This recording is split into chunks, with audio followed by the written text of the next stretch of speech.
Messi has shaken hands with paradise. And that is the record he beats. কাতার বিশ্বকাপে তরুণদের হাত ধরেই সাফল্যের দেখা পেয়েছে আর্জেন্টিনা। আলবিসেলেস্তেদের কেটেছে ৩৬ বছরের শিরোপা খরা। তবে কি ব্রাজিলও এবার সেই পথেই হাঁটছে?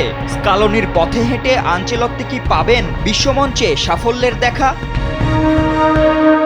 কথায় আছে, ভাগ্য যখন মুখ ফিরিয়ে নেয়, শত চেষ্টাও তখন চোখের জলে ভেসে যায়। ঠিক যেন এভাবেই গেল ২ যুগ ধরে শত চেষ্টার পরও ভাগ্য সহায় হচ্ছে না ব্রাজিলের। সর্বশেষ ২০০২ বিশ্বকাপে সোনালী ট্রফির দেখা পাওয়ার পর কেটেছে আরও ৫ বিশ্বকাপ, কিন্তু সেলেসাওদের পূরণ হয়নি হেক্সা জয়ের স্বপ্নটা।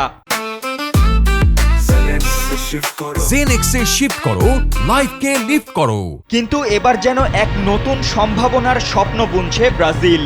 আনচেলত্তির ট্যাকটিক্স আর তারুণ্যের জয়যাত্রায় ২০২৬ বিশ্বকাপটা রাঙাতে চায় সেলেসাওরা, যার প্রস্তুতিটাও এবার পেদ্রো মার্কিনিয়সরা সেরে ফেলেছে ক্লাব বিশ্বকাপেই। ব্রাজিলের তরুণদের আধিপত্যটা এবারের ক্লাব বিশ্বকাপে ভালোই লক্ষ্য করা গেছে। এই টুর্নামেন্টে একদিকে অভিজ্ঞ ভিনিসিয়াস জুনিয়র মার্কিনিয়সরা যেমন নিজেদের ঝালাই করে নিচ্ছেন, অন্যদিকে তরুণ চেলসির পেদ্রো, পালমেইরাসের এস্তেভাও কিংবা পিএসজির বেরালদোরাও আগুন ঝরা পারফরম্যান্স দিয়েছেন। আর ক্লাবের ম্যাচের এই পারফরম্যান্সই যেন বলছে বিশ্বকাপ জিততে মুখিয়েই আছে সেলেসাওরা।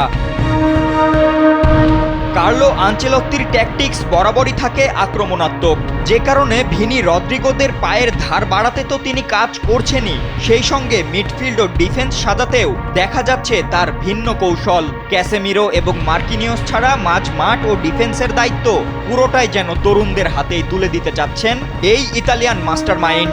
এখন দেখার বিষয় ২০২৬ বিশ্বকাপে ব্রাজিল তাদের স্বপ্ন পূরণ করতে পারে কিনা। ফাতেন ইশরাক, কালবেলা।